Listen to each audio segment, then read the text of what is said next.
আমরা সবাই এখানে যারা আছি সবাই স্টুডেন্ট। এখানে আমরা ভিসা প্রসেস করার জন্য একটা কনসালটেন্সি ফার্মের কাছে দ্বারস্থ হয়েছি।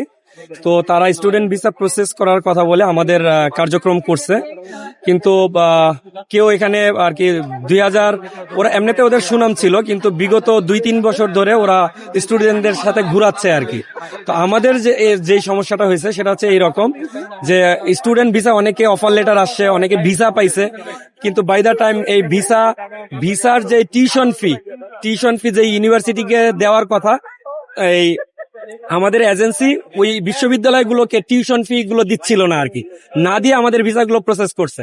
কিন্তু যে সময় ভিসা হয়েছে তখন আমরা ইউনিভার্সিটির সাথে কথা বলে দেখতে পারতেছি যে আমাদের টিউশন ফি গুলো দেওয়া হয়নি।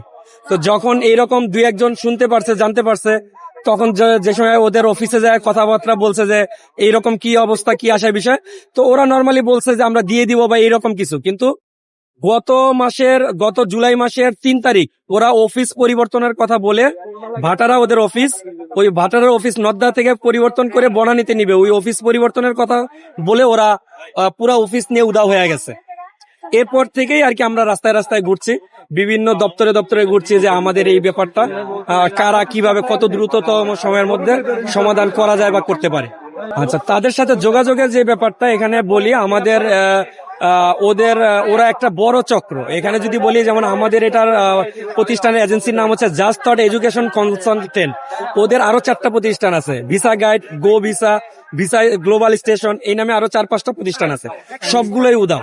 তো ওদের ট্রেস আউটের যে ব্যাপারটা সেটা হচ্ছে এইটা যে আমাদের ভাটারা থানার চৌকস অফিসার যারা আছে তারা আমাদের এই মামলার মূল যেই আসামি হারুনুর রশিদ ওরফে মতিউর রহমান ও সহ মোট 5 জন গ্রেপ্তার হয়েছে। একদম উপর পদস্থ যারা আছে, ম্যানেজিং ডিরেক্টর বলেন বা মালিক বলেন, ওর ওয়াইফ, এরকম 5 জন অ্যারেস্ট হয়েছে। তারা এই মুহূর্তে পর্যায়ক্রমে সবাই রিমান্ডে ছিল, এখন জেল হাজতে আছে আর কি।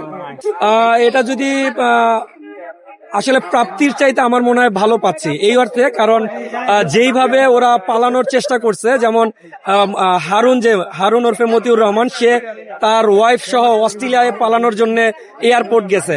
তো এয়ারপোর্ট থেকে ভাটারা থানার যারা অফিসার যারা আছে তারা ওদেরকে এয়ারপোর্ট থেকে অ্যারেস্ট করে আনছে।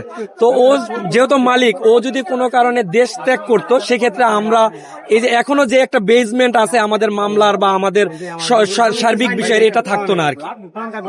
তারা ভিকটিম আছে, ভুক্তভোগী এখানে 5-7 লাখ টাকা থেকে শুরু করে একজনের 45 লাখ টাকা পর্যন্ত ক্ষতিগ্রস্ত আছে, এইরকম ফ্যামিলি আছে এখানে যদি আমি আমাদের জাস্ট থট এডুকেশনের ভুক্তভোগীর সংখ্যা বলি, অলরেডি আমাদের 320 জনের মামলা হয়েছে। এর 3টা মামলা হয়েছে, 2টা ভাটারা থানায় জিআর মামলা, একটা হচ্ছে সিআর মামলা হচ্ছে কোর্টে, সিএমএম কোর্টে। 320 জন, আরো প্রায় 150 থেকে 200 জন লোক ভুক্তভোগী, এখনো ওদের মামলা প্রক্রিয়াধীন, এটা প্রসেস চলতেছে, ওদের মামলা হবে।